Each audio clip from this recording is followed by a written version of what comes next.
College football nerds kicking off 2020 season previews, talking Texas today. I know y'all missed us. It's been a while. We missed you too. It was crazy since we last saw one another. Obviously, COVID stuff going on, everything else crazy in the world. I moved, set up a new space. Haven't painted this wall yet. I will, and I won't tell my wife. Josh is back again with me, and Josh, we're going to go right into this. Y'all know, like, subscribe if you haven't already, especially you Texas fans that may have not loved us after our preview last year. We joked about Texas being back and how that's the thing year in and year out, and they're never really back. And I think that for me, I want to say I was vindicated, but I probably wasn't, and we'll get into why. Going into the season last year, I didn't have super high hopes for Texas. And I think, tell me if I'm wrong, we've talked about this already, so I know you're going to tell me that I was wrong. I think it's safe to say if you just look at the record, 8-5, Daniel was vindicated. Didn't think Texas was going to be great. 8-5, not great. But if you look a little bit beneath the surface of Texas season last year, they bookended great, middled not so much, and a lot of it was due to crazy, unfortunate injury. And people don't want to say that because it sounds like an excuse, but since we're not Texas fans, we can say it on their behalf. Tell me, is it fair to say I was sure right when the record, but I could have been wrong if Texas would have stayed healthy? I think that's pretty fair to say. It's hard to project where Texas would have been last year if they were healthy, and a lot of people don't want to hear that, partly just because it's fun to hate on teams that are big-name teams.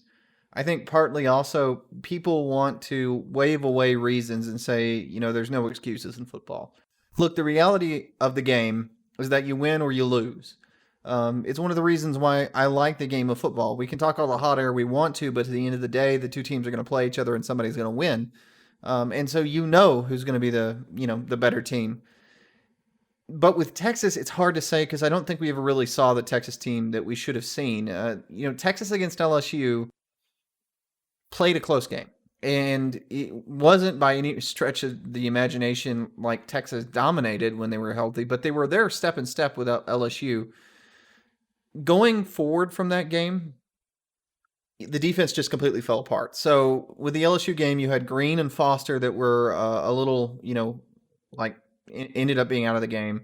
Then you go into the Rice game, you're out Overshown, you're out Green, you're out Foster, and it just progressed. Oklahoma State, Tillman, Stearns get hurt, Osai is limited. By the Oklahoma game, Tillman is out, Stearns is out, Green is out, Thompson's out.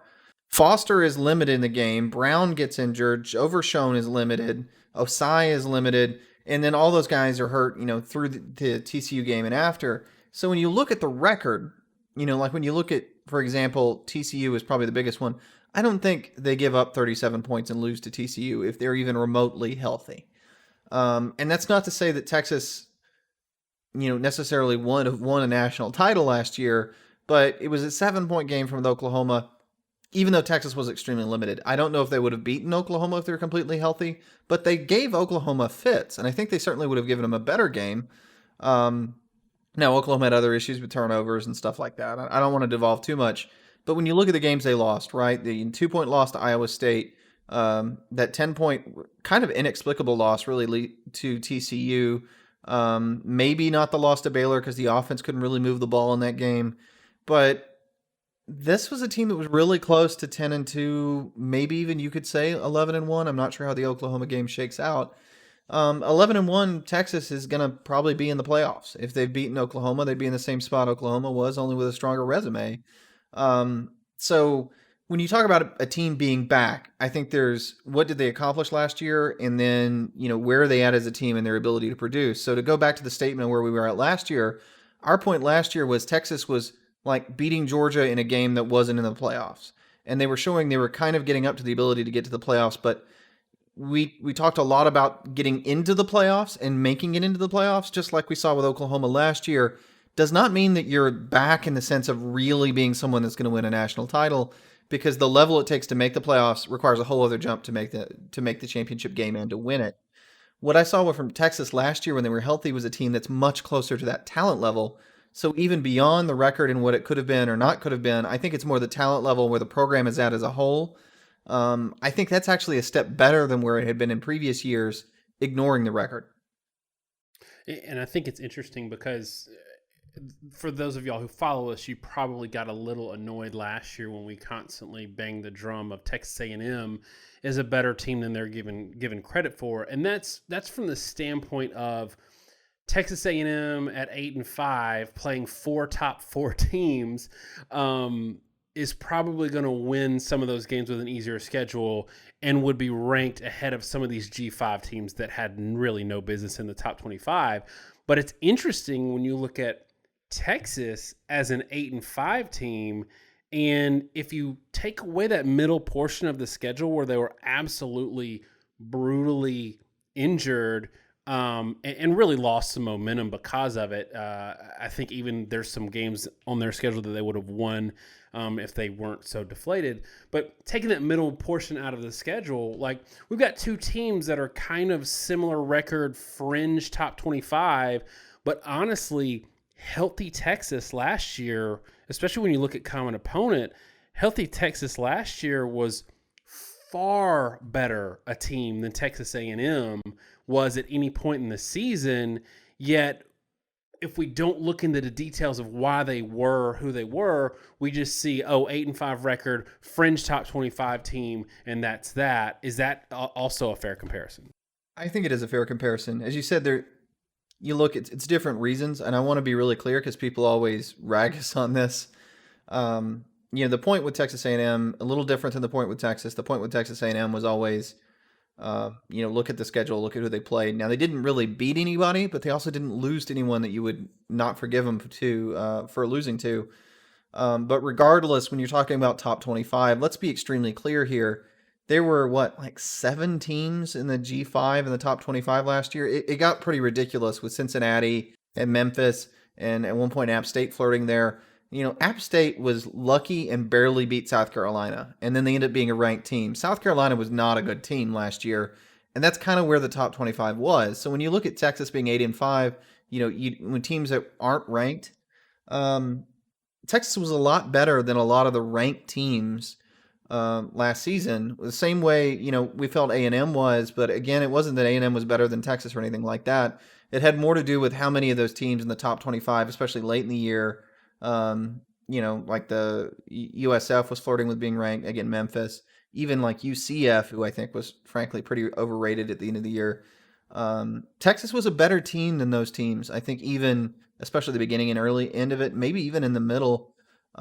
Just an unfortunate circumstance with who they played, when they played them, and how banged up they were. All right, so you talked a little bit about are they back? Last year, preseason, we did an Oklahoma preview, not really a preview, just kind of a roundtable discussion with our very good friend of the program, RJ Young, trigger warning for you Texas fans. And we asked him the question of what it would take for Oklahoma to get over the hump. And for him, it was, I think really what it was win a playoff game, get to the national championship game.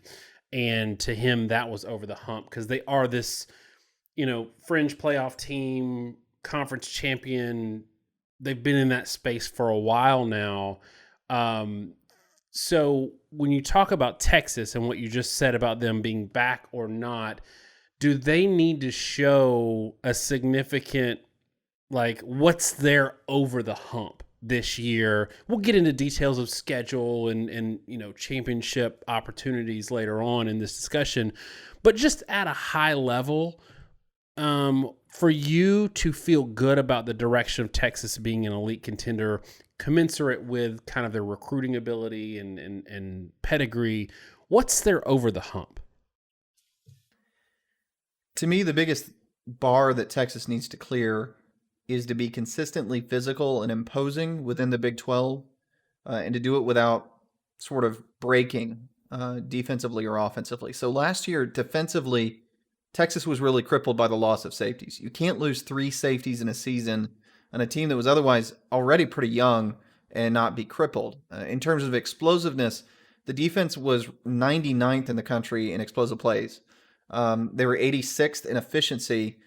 Nothing was particularly good, but again, it was really that explosive number, that 99th in explosiveness, that kind of did them in. And the reality of that was that it came, from injuries. The reality of that was that it came from being a young team. Those are all things that are fixable.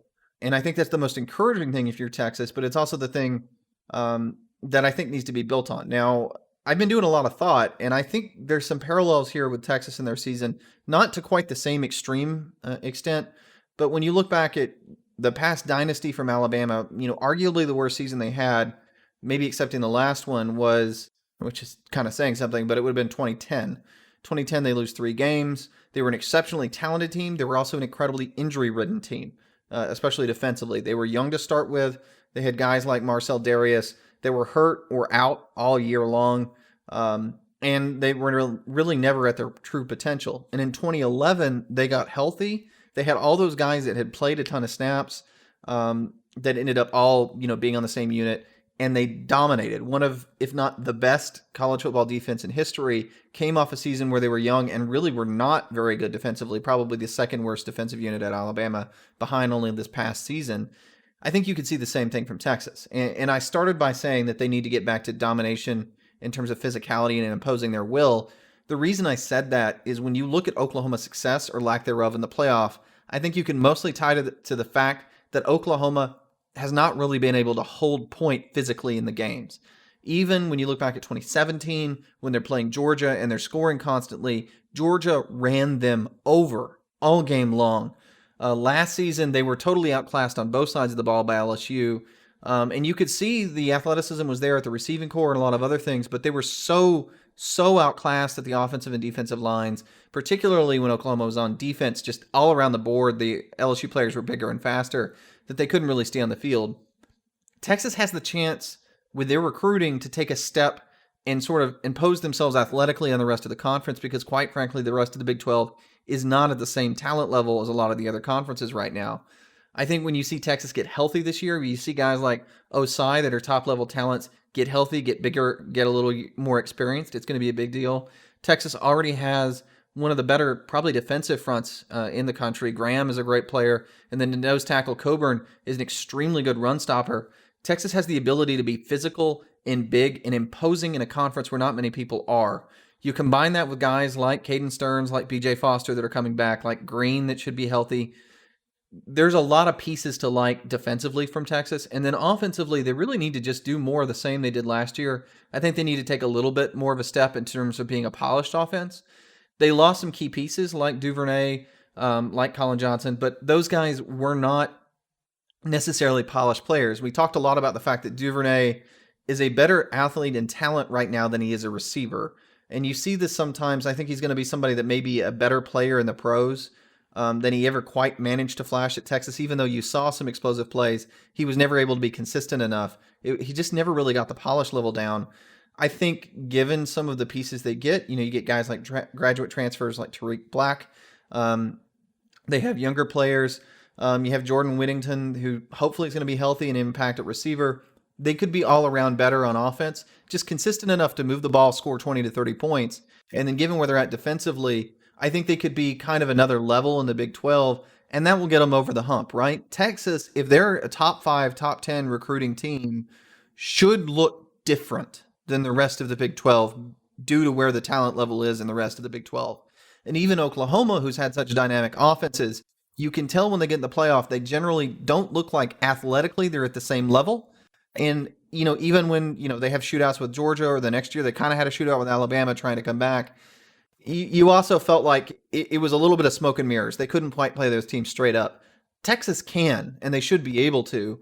And so for Texas to get over the hump, to me, they need to show their dominance within the Big 12 all season so that we know they're the kind of team that can really run with teams like they have the last 2 postseasons when they played Utah and Georgia, that were really high-level teams and showed the kind of athleticism they can have when they're healthier and when they're better prepared. So you talked about offense a little bit, and I want to touch on this. And this is going to be a theme with a lot of the previews we do, because I'm really heavy on this point for this season from what I've seen for the last few years. And we haven't really discussed this yet, you and I, so I'm curious your thoughts. one, I feel like nobody's going to win a national championship anytime soon without an elite, let's say elite minus quarterback. So, not necessarily Heisman winner, Deshaun Watson type player, Kyler Murray type player, but elite minus, really first round draft pick kind of quarterback is not only what it takes to win a national championship, but it's also a great equalizer for teams that are not at the same talent level across the board. We saw this with Clemson against Alabama in 2015, especially, where it was Deshaun Watson. And yes, that team was talented, but it was nowhere near as talented as 2015 Alabama. And they almost beat them. So, one, do you agree with that in this day and age where we're seeing the type of offenses that we're seeing? Do you agree with the statement that nobody's going to win anytime soon without an elite minus, elite quarterback? And two, where does that put you if you want to see Texas as a national championship contender with Sam Ehlinger at QB? And I know this might ruffle some feathers if you go in a certain direction because we know how beloved he is there in Texas. So give me your thoughts on that. I would agree with that statement. And the reason it really comes down to the fact that offense and explosive offense comes from the passing game. And the passing game is the thing that allows you to score and score a lot on really good defenses. We talked about a lot in the last playoff. LSU was going to be an extremely hard team to beat. And the reason was, if you pass as well as LSU passed last year, you're going to score points against anyone you play. LSU put up 40 points a game, no matter the defense they were playing pretty consistently.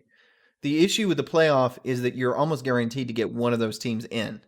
And, we've seen it from Oklahoma, but the defenses have been so bad, not just not overly good or not elite, but not competent, that they couldn't get over the hump despite it, even though they weren't as talented offensively as a lot of the teams they were actually playing. If you were to look at like total number of NFL players, receiver, quarterback, etc., they were really talented, but so were Ohio State and Clemson and Alabama, and they might have been the best offense in a lot of those games. The defense was that bad. Now, I do think, to your point, even in those, it was still elite quarterbacks that were winning. And I think, you talk a lot about like defense wins championships in college football. And I still think that's true. But the biggest thing that defenses do is they keep you from screwing up. If you've got a really good defense, you're not going to end up in a game where you're going to lose one you shouldn't lose, because you're not going to let a team get into a shootout with you. You're going to keep the scores low from their opponents and keep every game winnable. And I think the reason defense used to win championships is that you often needed to go undefeated to win a national championship in football. So it was about not screwing up more than being really good. In a playoff scenario, one, you can lose a game and get in the playoff more often than not.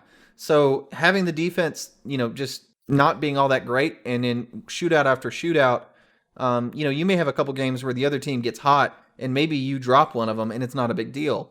But what's important now is when is actually winning the playoff. You have to win 2 games in a row, and it's very difficult to do that if you don't have the quarterback that lets you go blow to blow with someone like LSU. Because even if your defense is very good, teams that have an elite quarterback are going to put up 30 plus points on you. And if they got to the playoff level, most of the time, again, excepting Oklahoma, the defenses are also going to be pretty darn good. So if you have the combination of those two things, it's very difficult to beat a team like that without a great quarterback yourself. And then I think your next question, and where you're leading into it with it, is Texas equipped to do that right now? And I think the question really hinges obviously on Sam Ehlinger, where Ehlinger is as a quarterback. And I think Ehlinger is one of the best quarterbacks in college football. Is Ehlinger necessarily one of the best passers and explosive quarterbacks in football? Those are two different questions. And I think you have to be careful when you're evaluating it that you don't cross the fact that Ehlinger, as a consistent passer, as a guy that will consistently keep you in ball games, that will not screw up, that will grind you out wins, is that the kind of guy that's going to put up 40 points when you're playing a top 10 defense? I'm not sure he is, quite frankly. So Ehlinger was 18th in the country in QB rating last year. I think Ehlinger is exactly the kind of guy you want to get to the playoff. He is Jalen Hurts. He is why Alabama loved Jalen Hurts. Jalen Hurts was consistent. Jalen Hurts was gritty. He had a great mental makeup for the game. He ran the plays he needed to run. He didn't turn the ball over stupidly. He was a great player to get you in a position to try to get to win a championship. The problem with Jalen Hurts is all those faculties that made you a great player over the course of a season didn't necessarily make him the ideal player to win a 2-game set. And what you need today is a player that can win a 2-game set. And a lot of times in the past, those teams that would have great quarterbacks didn't get in the playoff. Because again, if you're relying on the quarterback and you're relying on the passing game, that's the most hot and cold thing in football. It will give you the highest scoring average possible, but it has the lower valleys. And those valleys used to be what knocked you out of the championship hunt. Now you can afford the valleys, so you want a team that can peak. And it's like we saw with Clemson when they came in a couple times with both with Deshaun Watson and with Trevor Lawrence. They didn't look great for a lot of the season, but they came in and they peaked in the championship game and they were able to knock somebody off with an NFL caliber quarterback. I'm not sure where Ehlinger's peak is, and he's had some good games. He had a good game against LSU, but I'm not 100% sold that Ehlinger's a guy that's going to go off and, like, if you were playing Ohio State last year, could Ehlinger give you a 40-point game? I'm not sure that he can. I think he can give you a consistent 20 to 30-point game, but I'm not sure that 20 to 30 points is enough to win when you're almost guaranteed to play somebody that's going to have a quarterback that's hot, that's peaking, and that is going to put up 40 himself. And then that's sort of the difficult thing with Ehlinger. Every coach in the country would take him because he's probably going to win you a conference. But, you know, if you were to get to the playoff, I'm not sure he's necessarily the guy you want. So we've had some comparisons with Alabama already, and I want to do one more because I think what you just said is kind of interesting. Last year, we had this feeling that Jalen Hurts was going to be good enough to win the Big 12 for Oklahoma, but Oklahoma wasn't going to be good enough to win in the playoffs. And we saw that, the canary in the coal mine, early with games like against teams like Baylor. If you're going to win the playoffs, you got to kill Baylor. But what you're saying, your questions about Sam Ehlinger are interesting to me because I feel like Alabama is almost in the same boat where they have a quarterback in Mac Jones who can probably win them a boatload of games. But to beat the elite of the elite, it might be worth risking that valley for getting a guy like Bryce Young who could win you those games as an elite thrower, where, you know, you might lose the game in the middle but still make the playoffs. The risk might be worth it. I don't know that Texas has that luxury on their bench, and obviously they wouldn't do that with a senior at the helm. But let me ask you this. Does it matter? Does it matter that they may know that they don't have a national championship quarterback, and they might. Look, if all these other pieces come together, and when I say nobody's going to win a national championship without an elite quarterback, Alabama's done it. They did it in 2015 with Jake Coker, and we've seen other teams do it, but maybe not in the more recent history. If you have an elite team around a good quarterback, you can win a national championship if things fall the right way. But let's get back to this discussion of over the hump for Texas.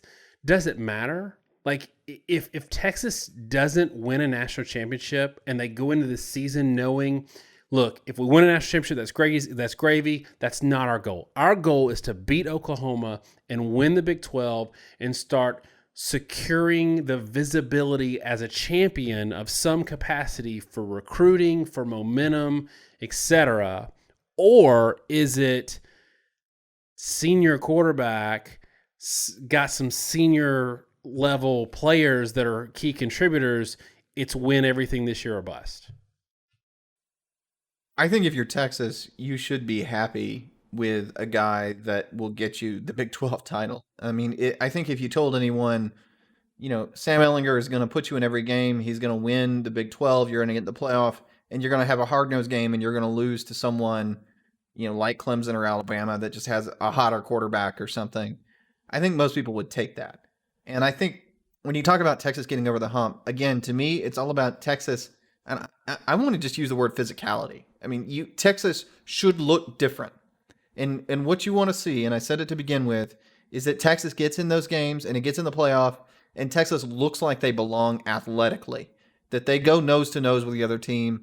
And I think if you're Texas and you get knocked out of the semifinal and you lose a game where, you lose 24-20 to Clemson, and then Clemson turns around and wins the national championship, you take that game. Like you said, you don't normally pull a senior. Kelly Bryant was a guy that had just been to the playoffs for Clemson, gets pulled the next year in terms of Trevor Lawrence. It's for exactly the reason of what we're talking about. Kelly Bryant was an experienced player. He's a guy that could win them games. He was a hard-nosed player. But at the end of the day, they realized that they needed to have a vertical passing attack at an extremely high efficiency level to be successful. Ehlinger is an efficient quarterback, but we're talking about like first, second round draft pick level. No one here suggesting you bench Ehlinger because you don't have necessarily another option on the bench that is a first round draft pick. Most people would love to have that, have that problem. But to your point, the question is, if you don't have that luxury, is it really realistic to win the national championship?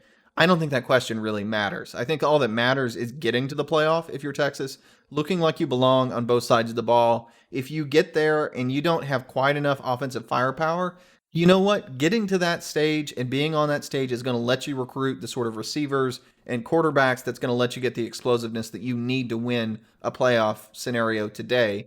That's what you need from Texas. That, to me, is getting over the hump.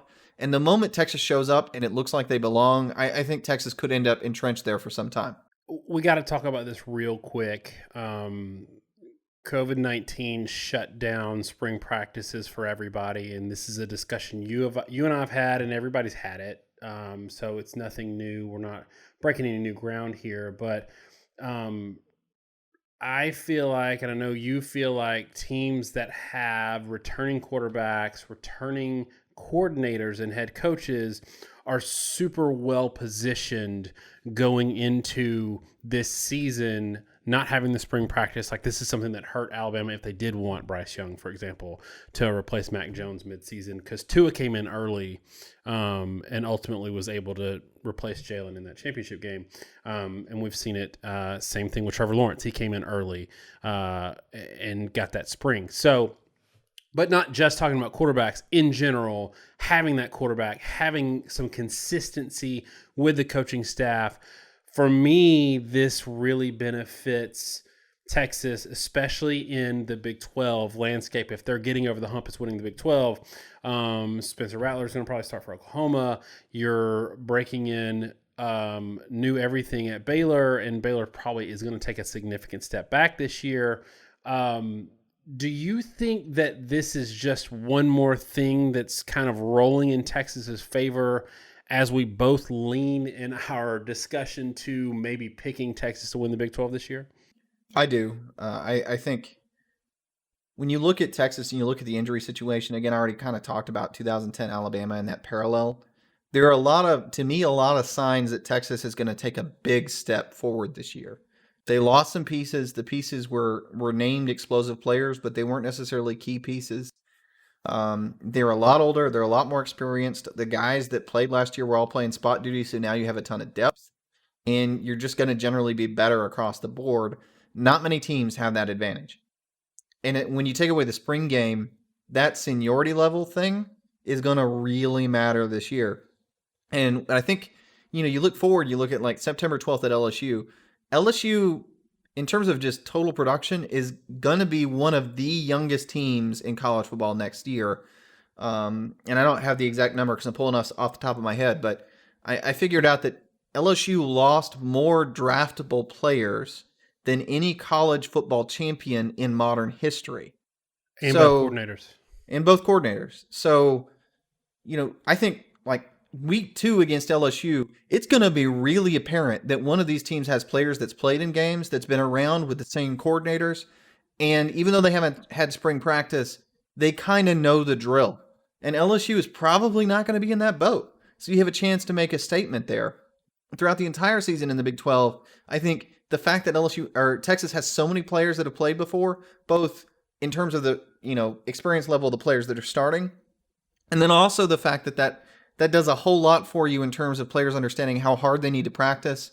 It does a lot for you in terms of scout teams and stuff like that. That all matters. When you've got experienced players on a scout team or on the second team, and they're going against those guys in practice, it tends to make the starters a lot better too, because now the starters, they can't get away with things they would normally get away from. It makes, iron sharpens iron, right? It makes everybody better. And I think that's what you may get from Texas this season, is a team that looks experienced and older than a lot of the other teams they play. And to me, if you want to sum up what Texas is or what Texas wants to be as a brand, I don't know that there's a better example of that. I don't want to run down the whole schedule. It's too early for that. I do want to make a high level prediction for them this year for Texas, and I'd like for you to do the same and maybe leave us with something interesting you found from a personnel standpoint that we can close with. But for me, and Texas fans, let me know. Let me know in the comments if you're still with us this far into it. If you just win the Big 12 this year, let's say no playoffs, let's say no national championship, you just win the Big 12 this year, you go 11-1, the other 4 playoff teams are undefeated, whatever. Is that enough for you, or will you be sorely disappointed and your expectations are higher than that? Let me know in the comments. For me, I think it's enough. I think that's enough to establish momentum in recruiting, to get that kind of monkey off their back of winning the conference championship. It will mean that they have likely beaten Oklahoma once or twice in a season, and they've already done it once in the regular season but haven't been able to do it really when it counts. So I think that will be enough for Texas fans at the end of the day to point to this season and say, this was when we were back. This was the turning point. Not a 10-win season, not an 8-5 season where we bookended with good games and killed Utah. It's going to be that hardware that they bring home.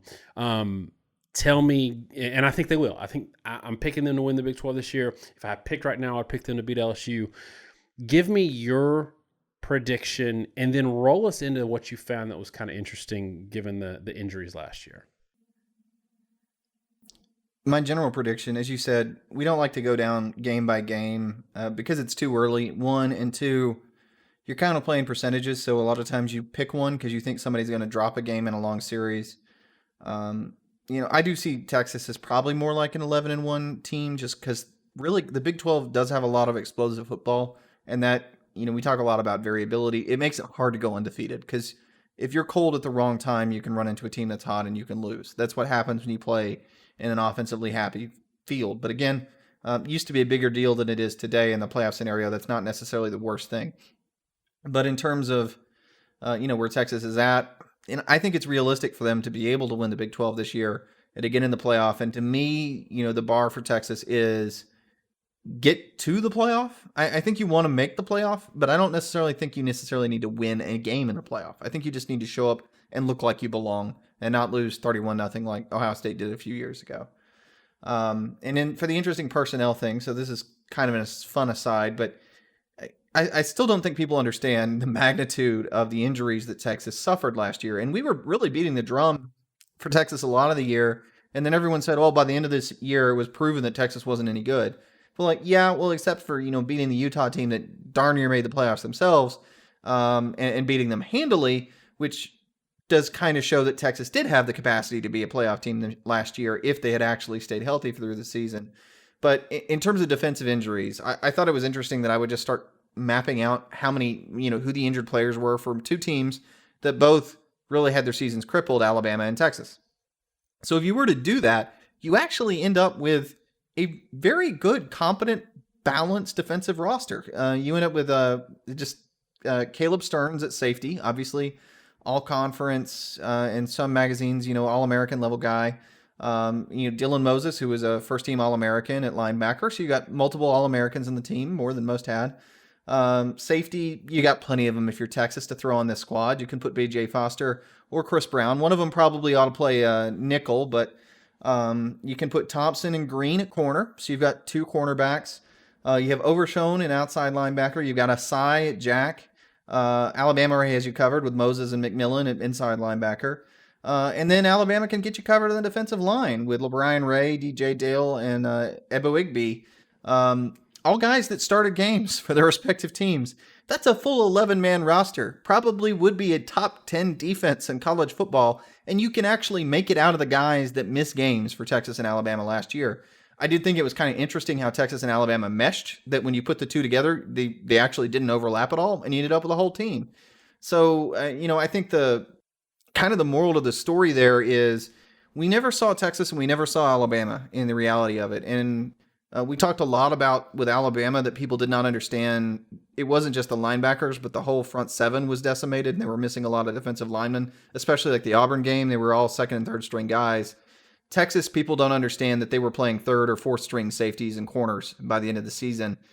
I think the reality is when those two units fix the things that were just wholly missing last year, they're going to look like completely different defenses.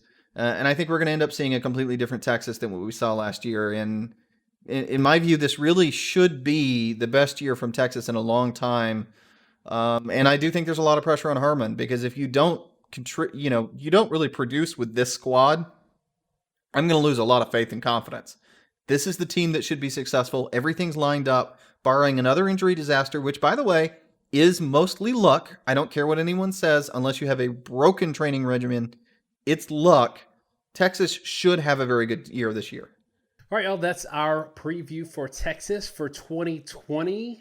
Thanks for hanging on this long. This one was our first one knocking off the rust. So if we missed a name, y'all, if we missed something because there was no spring practice and the rosters aren't updated, don't kill us for it. Give us a little grace, because we're just kind of waking up from our slumber just like y'all are. But let us know in the comments what you think Texas is going to do this year.